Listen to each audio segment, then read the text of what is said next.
প্রশান্তি জড়িত নিদ্রা মানুষের জীবনের একটা অত্যন্ত গুরুত্বপূর্ণ সুখ এবং প্রয়োজনীয়তাও।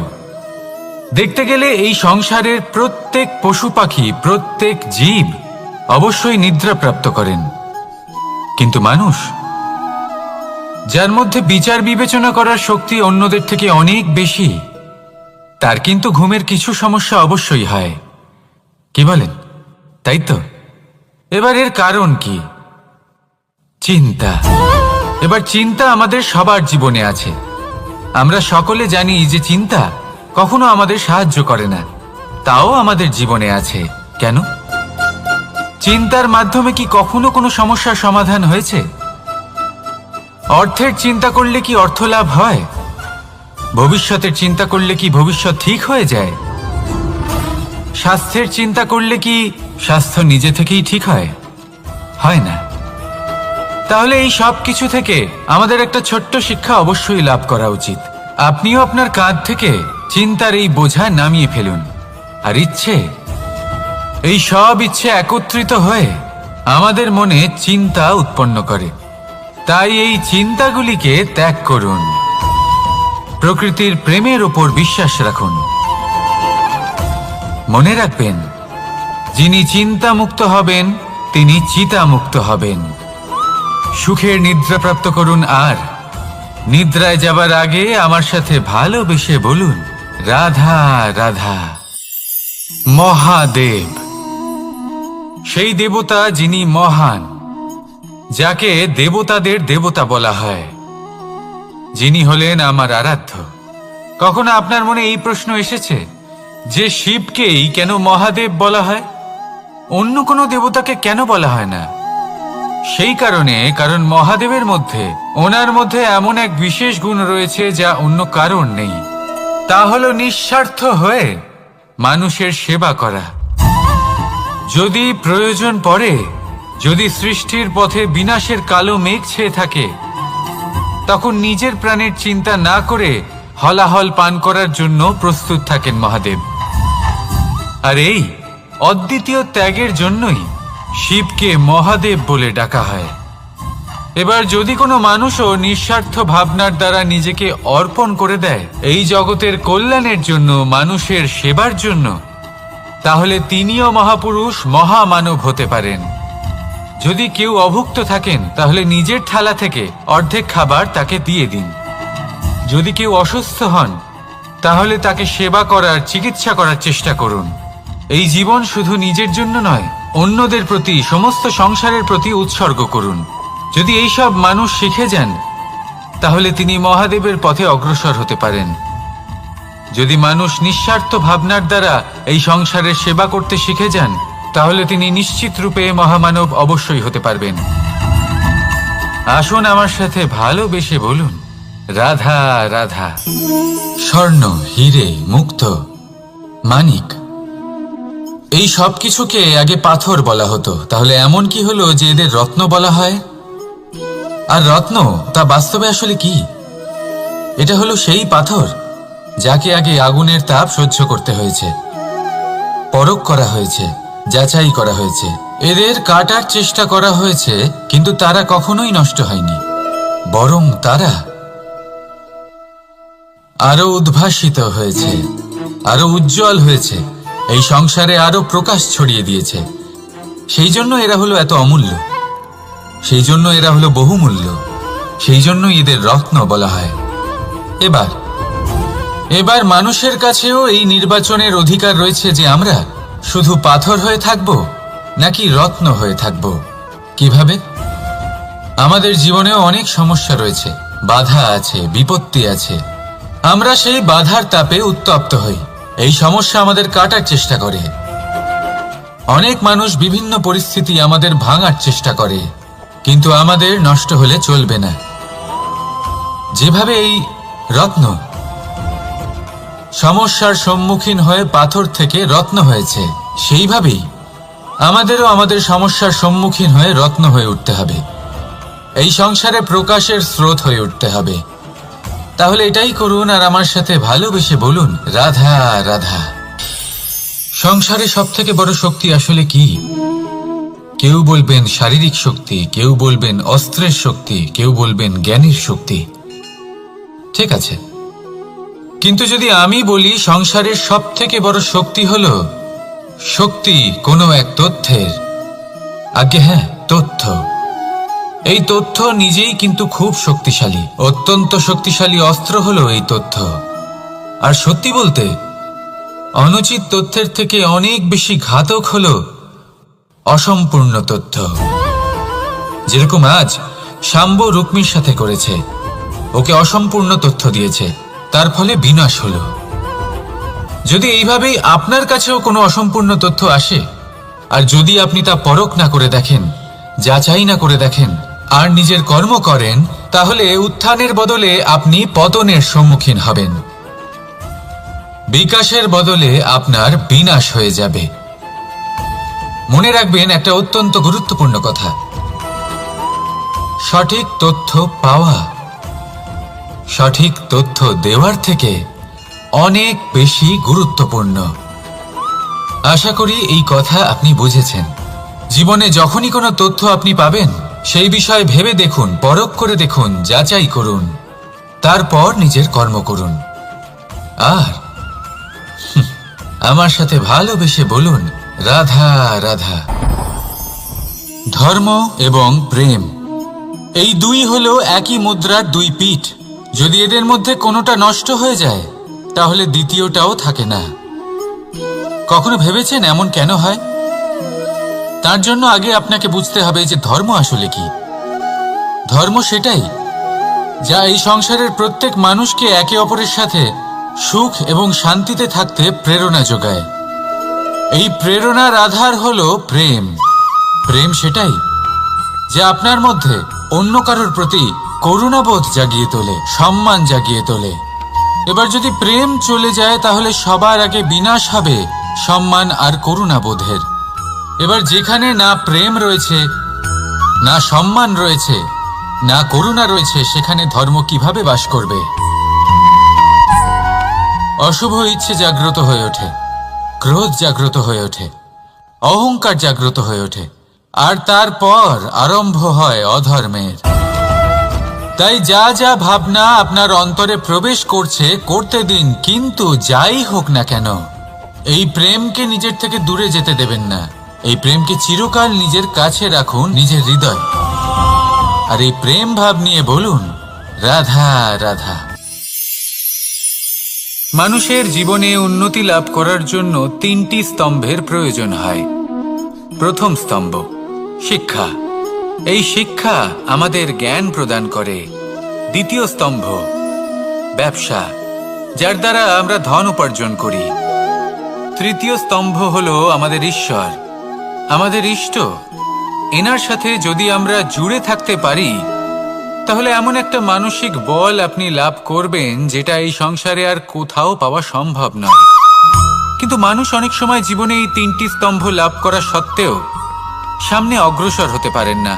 তখনও জীবনে কঠিন পরিস্থিতি আসতেই থাকে। এমনটা ঠিক কেন হয়? কারণ সে জীবনে এই তিনটি স্তম্ভ লাভ করে নেয়, জীবনে প্রয়োগও করে, কিন্তু তার ভিতের কথা সে ভুলেই যায়। যেমন প্রথম স্তম্ভ অর্থাৎ শিক্ষা। এই শিক্ষার আধার হলো শুভ চেতনা। যদি অন্তরে শুভ চেতনা না থাকে, তাহলে এই শিক্ষার কোনো গুরুত্ব থাকে না। দ্বিতীয় স্তম্ভ ব্যবসা। পরিশ্রম করে উপার্জন করতে হবে, এই কথাটা আমরা সবাই জানি এবং সবাই চেষ্টাও করি। কিন্তু ব্যবসা করতে করতে আমরা এটা ভুলে যাই আমাদের ব্যবহার কেমন হয়ে পড়েছে। এই ব্যবহার যদি শুভ হয়, তাহলে আমাদের উপার্জন আস্তে আস্তে একটা স্থির জায়গায় এসে পৌঁছবে। এবং তৃতীয় স্তম্ভ আমাদের ভগবান। যদি ওনার স্মরণে আপনি যেতে চান, তাহলে তার পূর্বে নিজের মা বাবাকে সেবা করুন, তাদের যত্ন করুন, তাদেরকে ভালোবাসুন, কারণ ওনারাই হলেন এই সংসারে আপনার সব থেকে বড় ইষ্ট। তাহলে তিন স্তম্ভের সাথে সাথে তাদের আধারকেও নিজের জীবনে প্রাধান্য দিন। কোনো সমস্যা আসবে না, জীবনে একের পর এক উন্নতি করবেন এবং এই মন প্রসন্ন হয়ে বলবে, রাধা রাধা। সুখ, দুঃখ এবং শক্তি, এই তিন হলো এই সংসারের ত্রিদেবের মতো। আমাদের জীবনে যা কিছু ঘটছে এই তিনটির ভিত্তির উপরেই হচ্ছে। আসলে এই সংসারের একটা নিয়ম আছে, যখনই আপনি কিছু লাভ করেন এই সংসার আপনার পরীক্ষা নেয়। এটা জানার জন্য আপনার পরীক্ষা নেয় যে আপনি যা কিছুই লাভ করেছেন আপনি কি আদৌ সেটার যোগ্য কিনা। ঠিক সেইভাবেই এই সুখ, দুঃখ এবং শক্তি আপনার পরীক্ষা নিয়ে থাকে। যখন সুখ আসে তখন সে আপনার পরীক্ষা নেয় যে আপনার মধ্যে অহংবোধ জাগ্রত হয়নি তো। যদি অহংবোধ চলে আসে তাহলে সুখ সেখানেই সঙ্গ ত্যাগ করে। দুঃখ আপনার ধৈর্যের পরীক্ষা নিতে থাকে, আর যদি আপনার মধ্যে ধৈর্য না থাকে তাহলে এটা আপনাকে আরো বেশি দুঃখের গভীর অন্ধকারে ঠেলে দেবে। সেখানে শক্তি পরীক্ষা নেয় আপনার বিনম্রতার। যদি আপনি বিনম্র না হন তাহলে হয় এই শক্তি আপনার সঙ্গ ত্যাগ করবে, নয় এই শক্তি বিনম্রতার অভাবে আপনার পতনের কারণ হতে পারে। এই সংসারে যে কোনো ব্যক্তি যিনি এই পরীক্ষায় উত্তীর্ণ হয়ে থাকেন এই জীবনে তিনি সাফল্য লাভ করেন। আসুন আমার সাথে ভালোবেসে বলুন, রাধা রাধা। ভয়ের সাথে আমরা সবাই পরিচিত, কষ্টও আমরা সবাই পেয়েছি। কখনো কখনো আমরা অসুস্থ হয়ে পড়ি, আর এমন সময় হলে মাতার মমতা, কখনো বাবার স্নেহ, কখনো বন্ধুদের পাশে থাকার অনুভূতি আমাদের রোগ নিরাময়ে সাহায্য করে। কখনো যদি আমরা নিরাশ হয়ে পড়ি, তখন যদি আমাদের কোনো আপনজন আমাদের দুটো ভালো কথা বলে তখন আমাদের মনোবল বেড়ে যায়। ঠিক তেমন সংসারের এই রঙ্গমঞ্চে যদি আপনি পীড়িত অনুভব করেন, কিছু শুভ কথা আলোচনা করুন, কিছু স্তুতি গান করুন, কিছু মুহূর্তের জন্য হলেও নিজের ইষ্টদেবের কথা স্মরণ করুন আর প্রার্থনা করুন। সাহস বাড়বে, শক্তিও বৃদ্ধি পাবে এবং সামনে এগিয়ে চলার পথও দেখতে পাবেন। তখন এই মন প্রসন্ন হয়ে বলবে, রাধা রাধা। এই সংসারে কখনো কোনো ব্যক্তিকে তার বাইরের পোশাক দেখে বিচার করার চেষ্টা করবেন না, এটা খুব বড় ভুল করবেন। যেমন আমরা জীবনে অনেক সময় এমন করি, ধরুন কোথাও একটা গাছ দেখলাম, খুব বিশাল আকারের একটা গাছ যেটা মাটির থেকে অনেক উঁচুতে পৌঁছে গেছে, যার বিশাল শাখা আছে। সেগুলো দেখে আমরা ভাবি যে এই গাছে হয়তো কত সুস্বাদু ফল আছে, আমরা সেই গাছের পরিচর্যা করতে থাকি। আবার অন্যদিকে হলো একটি তৃণ যেটা মাটি থেকে কিছুটা উঁচুতে পৌঁছেছে, কিন্তু সেই তৃণর নিচে, মাটির নিচে অত্যন্ত সুস্বাদু ফল বা সবজি জন্ম নেয়, যা আমাদের স্বাস্থ্যের পক্ষে অত্যন্ত উপকারী। সেই জন্য কখনো আবরণ দেখে কাউকে বিচার করতে চেষ্টা করবেন না। তার বদলে এটা বোঝার চেষ্টা করুন যে আপনার সামনে যে ব্যক্তি আছে বা বস্তু আছে তার বিশেষত্ব কি। যদি এই বিশেষত্ব বোঝার ক্ষমতা আপনি অর্জন করেন, যদি এই শিল্প আপনি নিজের ভেতরে জাগ্রত করেন, তাহলে এই সংসারে বিশেষত্ব কি সেটা আপনি জানতে পারবেন। আর এই সমস্ত খেলা দৃষ্টি থেকে নয়, দৃষ্টিভঙ্গি থেকে জন্ম নেয়। দৃষ্টিভঙ্গি সবসময় শুভ রাখুন আর আমার সাথে ভালোবেসে বলুন, রাধা রাধা। যখন আমরা কোনো বনে প্রবেশ করি তখন এই সবুজ ঘাস দেখে, এই কোমল ঘাস দেখে আমাদের মন প্রফুল্ল হয়ে ওঠে। ভিন্ন ভিন্ন প্রজাতির ফুল, ভিন্ন ভিন্ন রঙের ফুল দেখে এই মন আনন্দে ভরে ওঠে। এখানে শিশুরা আনন্দ লাভ করে, বড়রা ভোজন গ্রহণ করেন, কথাবার্তা বলেন, হাঁটাহাঁটি করে বেড়ান। এবার ভেবে দেখুন, যখন এই উপবনের নির্মাণ হয়েছিল সেই সময় যদি এই মাটিকে সঠিকভাবে খনন না করা হতো, যদি তাতে সঠিকভাবে বীজ রোপণ না করা হতো, যদি কোনো সংঘর্ষ না হতো, পরিশ্রম না করা হতো, যদি চলতে চলতে পায়ে কাঁটা না বিঁধে যেত, তাহলে এই সুন্দর বন দেখে আমরা কি এই আনন্দ লাভ করতে পারতাম? কখনোই নয়। ধরুন কোনো নদীর তটে সুন্দর একটি বন আছে, সেই বনের আনন্দ লাভ করতে গেলে আপনাকে সেই নদী পার করতেই হবে। যদি সুখের নদীর কাছে পৌঁছতে চান তাহলে তটে যে কাঁটা রয়েছে সেগুলোর সাথে সংঘর্ষ করতেই হবে। এই সংসারে যদি আপনি সুখ লাভ করতে চান তাহলে সুখ লাভের এই যাত্রা শুরু করতে হবে সংঘর্ষ দ্বারা। তাহলে সংঘর্ষকে স্বাগত জানান, এর পেছনেই সুখ রয়েছে যা আপনার জন্য অপেক্ষা করছে। এবার হাসুন আর আমার সাথে ভালোবেসে বলুন, রাধা রাধা। সংসারে আমাদের জীবনের সবথেকে বড় দোষ কি আপনি জানেন? কেউ বলবেন লোভ, কেউ বলবেন লালসা, কেউ বলবেন অসত্য। দেখুন, দুঃখের মূল কারণ হলো পরিশ্রম না করা। কিছু মানুষ ভাবেন যে আমি জীবনে কোনো পরিশ্রম করব না, অথচ আমি সবকিছু প্রাপ্ত করতে চাই। আর এমন এক কারণের জন্যই দূতের মতো খেলা আমাদের জীবনে প্রবেশ করার সুযোগ পায়। দূত, এই দূত আসলে কি? দূত অর্থাৎ কোনো পরিশ্রম ছাড়াই অন্য কেউ পরিশ্রম করে যা অর্জন করেছেন, যে সুখ সুবিধা অর্জন করেছেন, তা নিজের জন্য শুধুমাত্র একটা খেলার মাধ্যমে নিজের করে নেবার ইচ্ছে। আর এই ইচ্ছে অত্যন্ত বিনাশকারী হতে পারে। এই ইচ্ছে যদি আপনার বিবেক, আপনার মন, আপনার চেতনা, আপনার ভাবনা প্রবাহিত করে ফেলে, তারপরে আপনি চেষ্টা করতে শুরু করে দেবেন, আর সেইখান থেকেই আপনার পতন শুরু হবে। এই চেষ্টা করবেন যে অন্য কারোর জীবনের সমস্ত ধন, তার সমস্ত জীবন সম্পূর্ণভাবে নিজের করে নেওয়ার। কারণ প্রথমে আশা জাগ্রত হয়, আর এই আশা হতাশায় পরিণত হতে সময় লাগে না। এই হতাশা কুণ্ঠায় পরিণত হতে সময় লাগে না, কুণ্ঠা লোভে পরিণত হতে সময় লাগে না, আর এই লোভ প্রতিশোধ স্পৃহাতে পরিণত হতে সময় লাগে না। আর যখন এই সব কিছু হয়, আপনি দুষ্ট হয়ে যান। আর সবাই জানেন যে প্রত্যেক দুষ্ট ব্যক্তির পতন হলো অবশ্যম্ভাবী। তাই নিজেকে দূতের থেকে দূরে রাখুন আর পরিশ্রমকে নিজের কাছে টেনে নিন। জীবনে আপনার যা যা স্বপ্ন রয়েছে, যা আপনি করতে চান, শুধুই পরিশ্রম দ্বারা অর্জন করুন। তাহলে তাই করুন আর আমার সাথে ভালোবেসে বলুন, রাধা রাধা। জীবনে কিছু শেখা অত্যন্ত গুরুত্বপূর্ণ। এবার কি কি শিখতে হবে সেই সব শেখানোর জন্য অনেক শিক্ষক রয়েছেন, কিন্তু কি শিখবেন না আর কি করবেন না, এটা আমাদের নিজের অভিজ্ঞতা দিয়েই শিখতে হয়।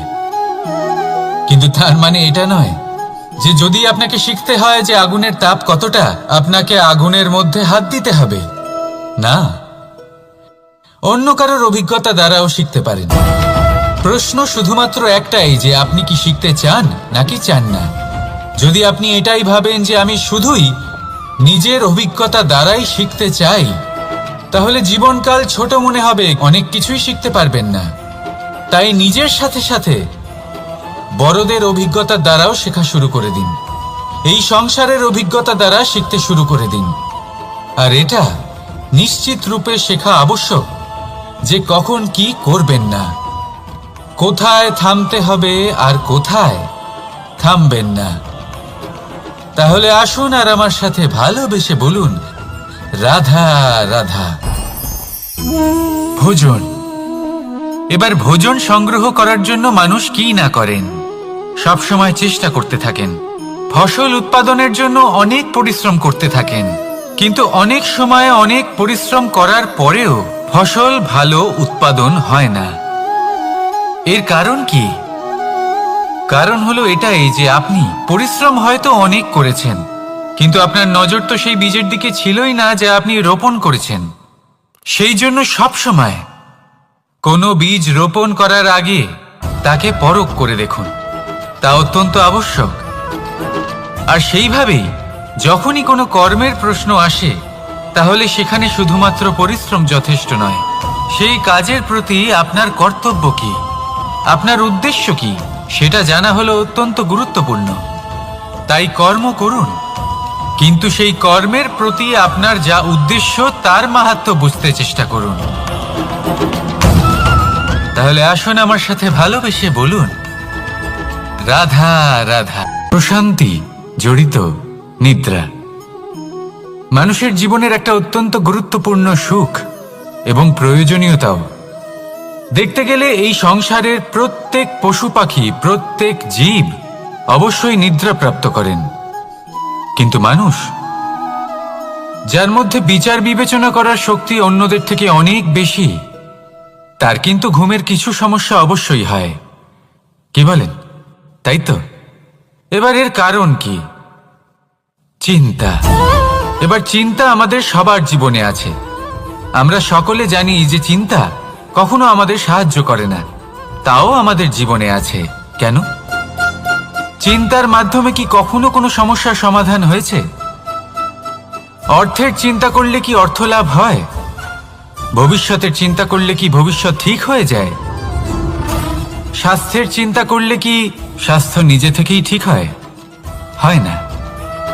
তাহলে এই সব কিছু থেকে আমাদের একটা ছোট্ট শিক্ষা অবশ্যই লাভ করা উচিত। আপনিও আপনার কাঁধ থেকে চিন্তার এই বোঝা নামিয়ে ফেলুন। আর ইচ্ছে, এই সব ইচ্ছে একত্রিত হয়ে আমাদের মনে চিন্তা উৎপন্ন করে।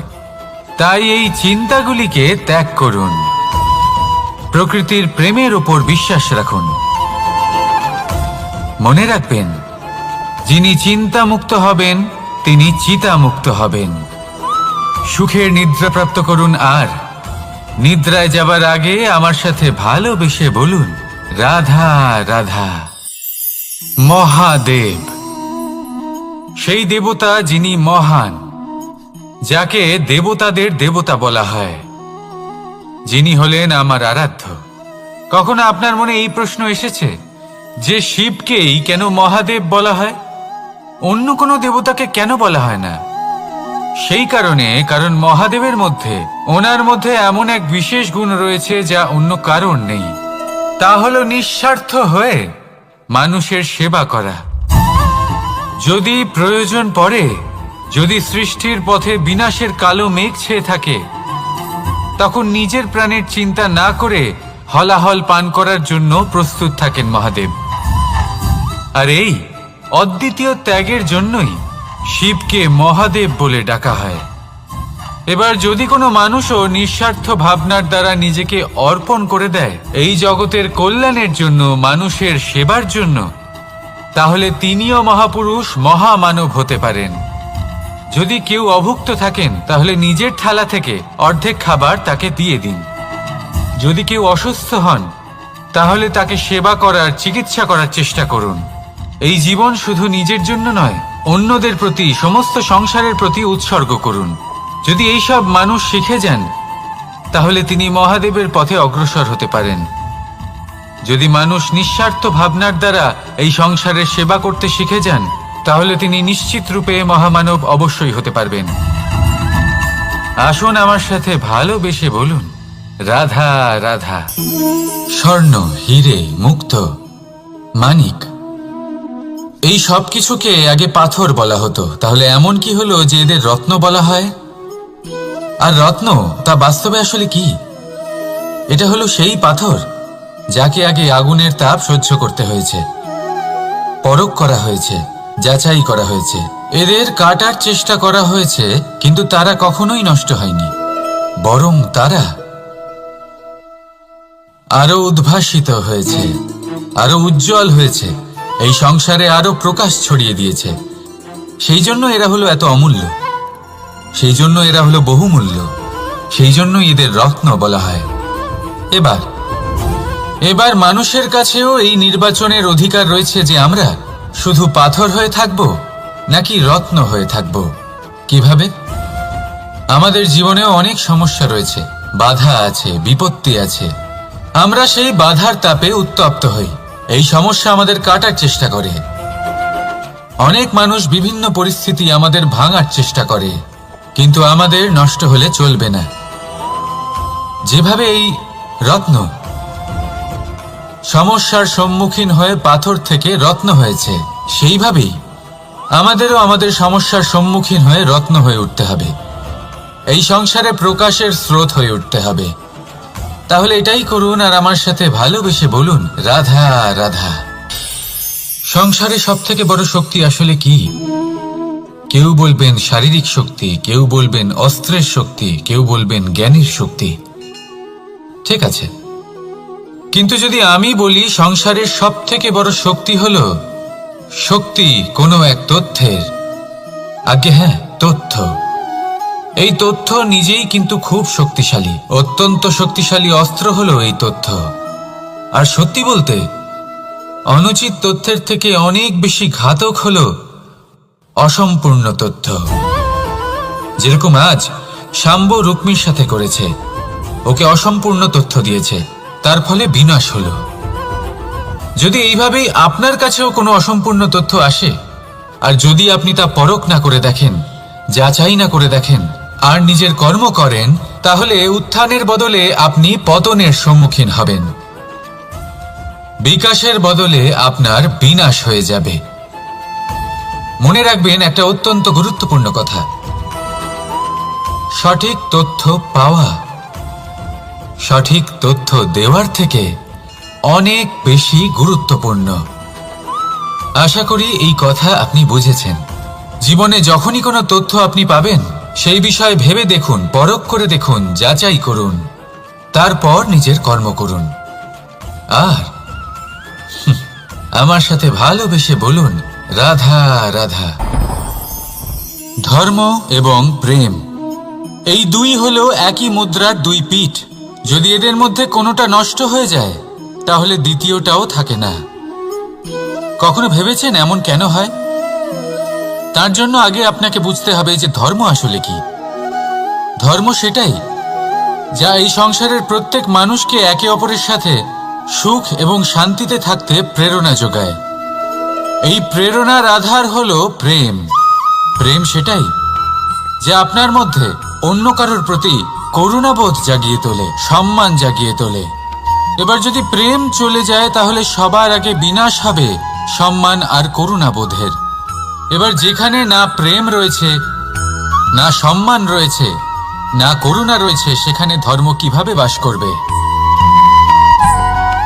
অশুভ ইচ্ছে জাগ্রত হয়ে ওঠে, ক্রোধ জাগ্রত হয়ে ওঠে, অহংকার জাগ্রত হয়ে ওঠে, আর তারপর আরম্ভ হয় অধর্মের।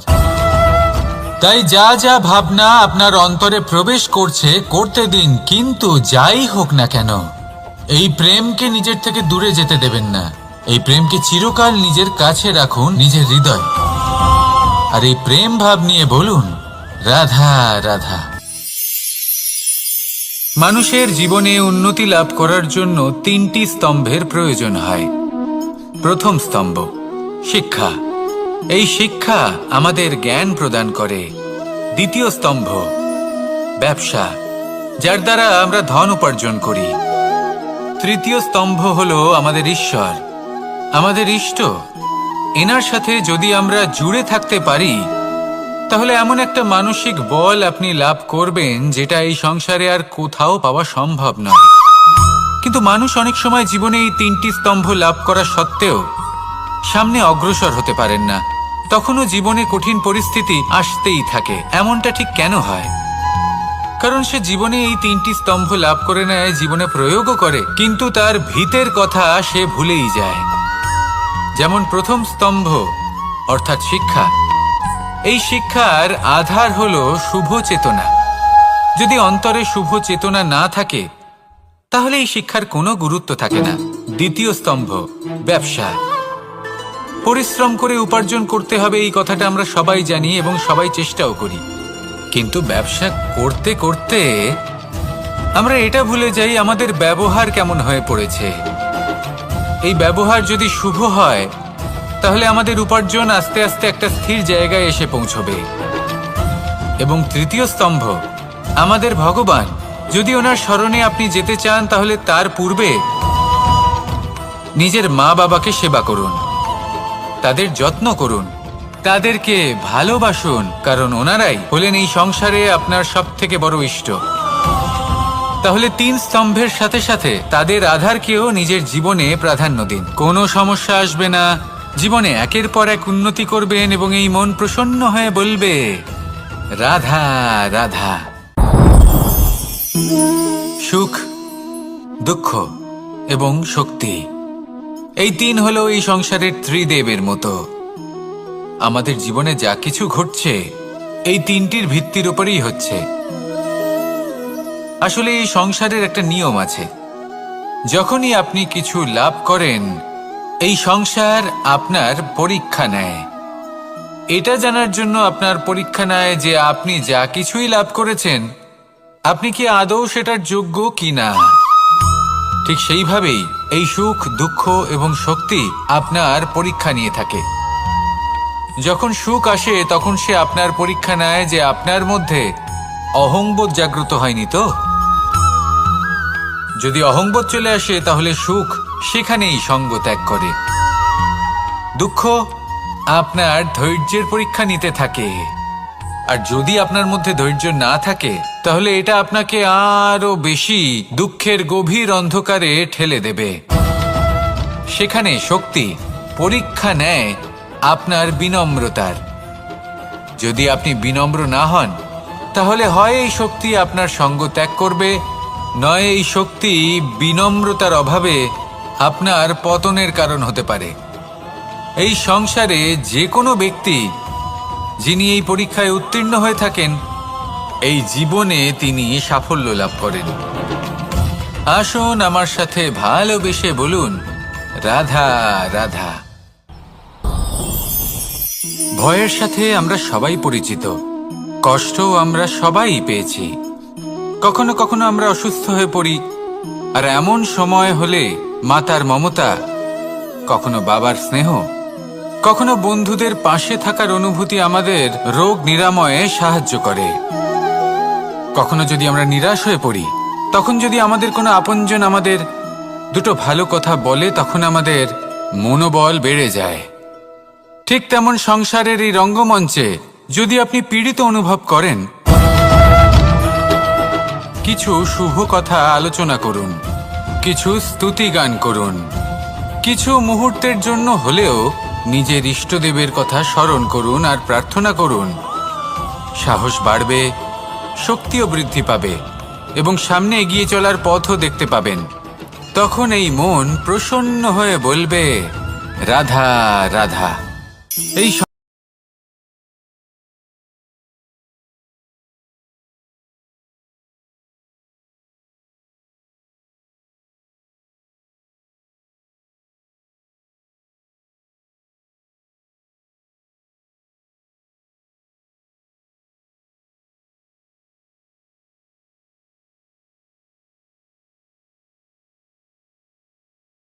সুস্বাদু ফল আছে, আমরা সেই গাছের পরিচর্যা করতে থাকি। আবার অন্যদিকে হলো একটি তৃণ যেটা মাটি থেকে কিছুটা উঁচুতে পৌঁছেছে, কিন্তু সেই তৃণর নিচে, মাটির নিচে অত্যন্ত সুস্বাদু ফল বা সবজি জন্ম নেয়, যা আমাদের স্বাস্থ্যের পক্ষে অত্যন্ত উপকারী। সেই জন্য কখনো আবরণ দেখে কাউকে বিচার করতে চেষ্টা করবেন না। তার বদলে এটা বোঝার চেষ্টা করুন যে আপনার সামনে যে ব্যক্তি আছে বা বস্তু আছে তার বিশেষত্ব কি। যদি এই বিশেষত্ব বোঝার ক্ষমতা আপনি অর্জন করেন, যদি এই শিল্প আপনি নিজের ভেতরে জাগ্রত করেন, তাহলে এই সংসারে বিশেষত্ব কি সেটা আপনি জানতে পারবেন। আর এই সমস্ত খেলা দৃষ্টি থেকে নয়, দৃষ্টিভঙ্গি থেকে জন্ম নেয়। দৃষ্টিভঙ্গি সবসময় শুভ রাখুন আর আমার সাথে ভালোবেসে বলুন, রাধা রাধা। যখন আমরা কোনো বনে প্রবেশ করি তখন এই সবুজ ঘাস দেখে, এই কোমল ঘাস দেখে আমাদের মন প্রফুল্ল হয়ে ওঠে। ভিন্ন ভিন্ন প্রজাতির ফুল, ভিন্ন ভিন্ন রঙের ফুল দেখে এই মন আনন্দে ভরে ওঠে। এখানে শিশুরা আনন্দ লাভ করে, বড়রা ভোজন গ্রহণ করেন, কথাবার্তা বলেন, হাঁটাহাঁটি করে বেড়ান। এবার ভেবে দেখুন, যখন এই উপবনের নির্মাণ হয়েছিল সেই সময় যদি এই মাটিকে সঠিকভাবে খনন না করা হতো, যদি তাতে সঠিকভাবে বীজ রোপণ না করা হতো, যদি কোনো সংঘর্ষ না হতো, পরিশ্রম না করা হতো, যদি চলতে চলতে পায়ে কাঁটা না বিঁধে যেত, তাহলে এই সুন্দর বন দেখে আমরা কি এই আনন্দ লাভ করতে পারতাম? কখনোই নয়। ধরুন কোনো নদীর তটে সুন্দর একটি বন আছে, সেই বনের আনন্দ লাভ করতে গেলে আপনাকে সেই নদী পার করতেই হবে। যদি সুখের নদীর কাছে পৌঁছতে চান তাহলে তটে যে কাঁটা রয়েছে সেগুলোর সাথে সংঘর্ষ করতেই হবে। এই সংসারে যদি আপনি সুখ লাভ করতে চান তাহলে সুখ লাভের এই যাত্রা শুরু করতে হবে সংঘর্ষ দ্বারা। তাহলে সংঘর্ষকে স্বাগত জানান, এর পেছনেই সুখ রয়েছে যা আপনার জন্য অপেক্ষা করছে। এবার হাসুন আর আমার সাথে ভালোবেসে বলুন, রাধা রাধা। সংসারে আমাদের জীবনের সবথেকে বড় দোষ কি আপনি জানেন? কেউ বলবেন লোভ, কেউ বলবেন লালসা, কেউ বলবেন অসত্য।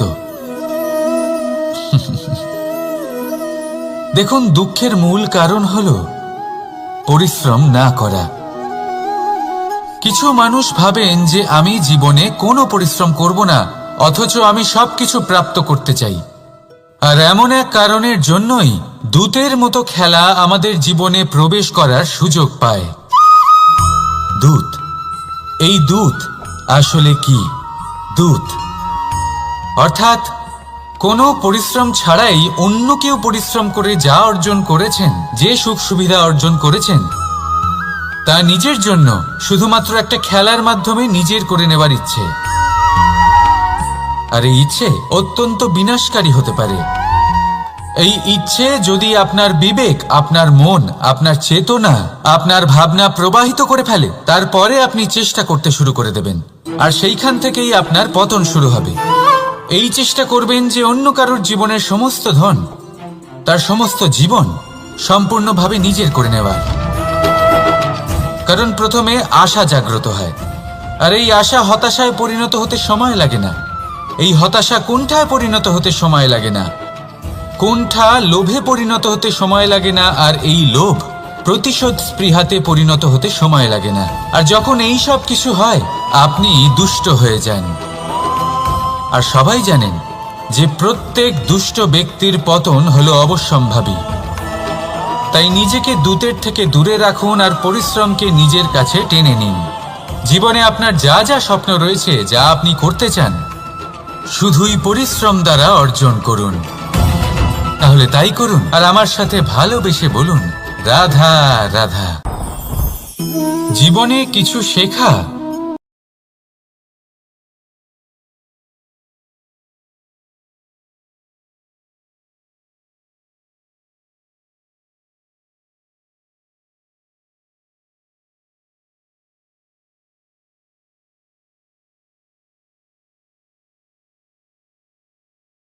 আগুনের তাপ কতটা, আপনাকে আগুনের মধ্যে হাত দিতে হবে না, অন্য কারোর অভিজ্ঞতা দ্বারাও শিখতে পারেন।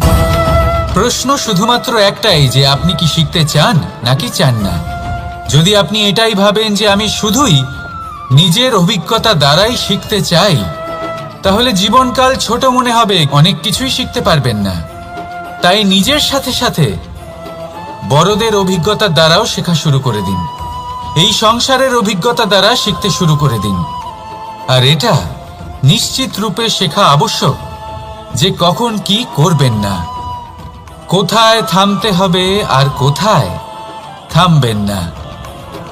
তাহলে আসুন আর আমার সাথে ভালোবেসে বলুন, রাধা রাধা।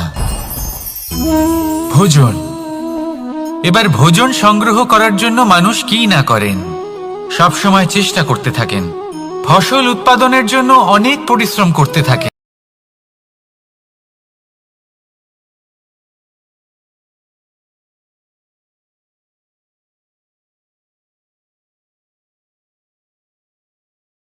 অনেক করেছেন, কিন্তু আপনার নজর তো সেই বীজের দিকে ছিলই না যা আপনি রোপণ করেছেন। সেই জন্য সবসময় কোনো বীজ রোপণ করার আগে তাকে পরখ করে দেখুন, তা অত্যন্ত আবশ্যক। আর সেইভাবেই যখনই কোনো কর্মের প্রশ্ন আসে, তাহলে সেখানে শুধুমাত্র পরিশ্রম যথেষ্ট নয়। সেই কাজের প্রতি আপনার কর্তব্য কি, আপনার উদ্দেশ্য কি, সেটা জানা হলো অত্যন্ত গুরুত্বপূর্ণ। তাই কর্ম করুন, কিন্তু সেই কর্মের প্রতি আপনার যা উদ্দেশ্য তার মাহাত্ম্য বুঝতে চেষ্টা করুন। তাহলে আসুন আমার সাথে ভালোবেসে বলুন,